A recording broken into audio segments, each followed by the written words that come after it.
হাসিনাকে দেশে ফিরিয়ে এনে বিচারের মুখোমুখি করা উচিত ডক্টর ইউনূস। বাংলাদেশের সংস্কার ও সুষ্ঠু নির্বাচনে সমর্থন থাকবে যুক্তরাষ্ট্রের। শিশু ও এক শীর্ষ কমান্ডার সহ লেবাননে নিহত মানুষের সংখ্যা বেড়ে ৫৬৯। বাংলাদেশে পণ্য পরিবহনের ভাড়া ৪.৯% বাড়ানোর ঘোষণা ডিএইচএল-এর।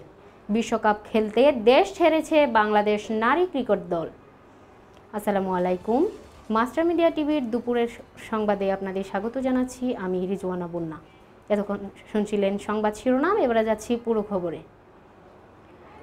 ছাত্র জনতার গণ অভ্যুত্থানে ক্ষমতাচ্যুত হয়ে ভারতে আশ্রয় নেওয়া বাংলাদেশের সাবেক প্রধানমন্ত্রী শেখ হাসিনাকে দেশে ফিরিয়ে এনে বিচারের মুখোমুখি করা উচিত বলে মন্তব্য করেছেন অন্তর্বর্তী সরকারের প্রধান উপদেষ্টা ডক্টর মোহাম্মদ ইউনূস। বুধবার যুক্তরাষ্ট্রের প্রভাবশালী পত্রিকা new York Times climate forward শীর্ষক এক অনুষ্ঠানে করা প্রশ্নে ডক্টর ইউনূস এ মন্তব্য করেন। শেখ হাসিনা ভারতে আছেন, তাকে ফেরানো হবে কি না এমন প্রশ্নের জবাবে ডক্টর ইউনূস বলেন, কেন হবে না? অপরাধ করে থাকলে তাকে ফিরিয়ে এনে বিচারের মুখোমুখি করা উচিত। অন্যদিকে বাংলাদেশের সঙ্গে পারস্পরিক স্বার্থ সংশ্লিষ্ট দীর্ঘদিনের অর্থনৈতিক ও রাজনৈতিক বিষয়ে সহযোগিতা আরও গভীর করতে আগ্রহ প্রকাশ করেছে যুক্তরাষ্ট্র। ডক্টর ইউনূসের নেতৃত্বাধীন অন্তর্বর্তী সরকারের প্রশংসা করে যুক্তরাষ্ট্র বলে, বাংলাদেশকে সব ধরনের সহযোগিতা দেওয়া হবে। সংস্কার ও সুষ্ঠু নির্বাচনের সমর্থন থাকবে যুক্তরাষ্ট্রের। বৃহস্পতিবার নিউ ইয়র্কে জাতিসংঘ সাধারণ পরিষদের অধিবেশনের ফাঁকে অন্তর্বর্তী সরকারের প্রধান উপদেষ্টা ডক্টর মোহাম্মদ ইউনূসের সঙ্গে দেখা করে এসব কথা বলেন মার্কিন পররাষ্ট্রমন্ত্রী অ্যান্টনি ব্লিংকেন। আন্তর্জাতিক লেবানিজ স্বাস্থ্য কর্তৃপক্ষের তথ্য মতে গত সোমবার থেকে ইসরায়েলি হামলায় লেবাননে কমপক্ষে ৫৬৯ জন নিহত এবং ১,৮৩৫ জন আহত হয়েছেন। হামলার ভয়ে দক্ষিণ অঞ্চলে পালিয়ে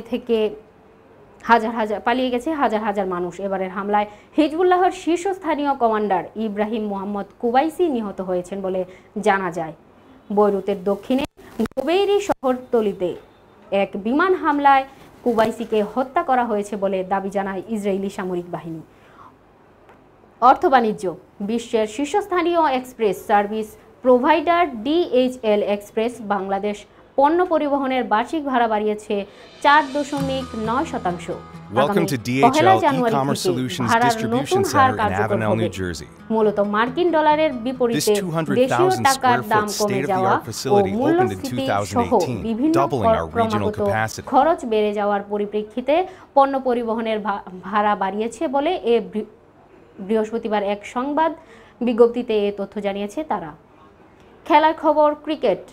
বৃহস্পতিবার আরব আমিরাতের উদ্দেশ্যে রওনা দিয়েছেন নিগার সুলতানা জ্যোতির দল।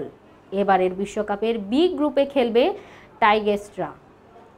গ্রুপ পর্বে ম্যাচ আছে 4টি। বি গ্রুপে বাংলাদেশের প্রতিপক্ষ স্কটল্যান্ড, ইংল্যান্ড, ওয়েস্ট ইন্ডিজ ও দক্ষিণ আফ্রিকা। এই গ্রুপ সেরা 2 দল যাবে সেমিফাইনালে। সবশেষ 4টি টি-20 বিশ্বকাপে একটা ম্যাচও জিততে পারেনি বাংলাদেশের মেয়েরা। তবে এবার অন্তত একটি ম্যাচ জিততে চায় টাইগার্সরা। এতক্ষণ শুনছিলেন মাস্টার মিডিয়া টিভির দুপুরের সংবাদ। এতক্ষণ সাথে থাকার জন্য ধন্যবাদ।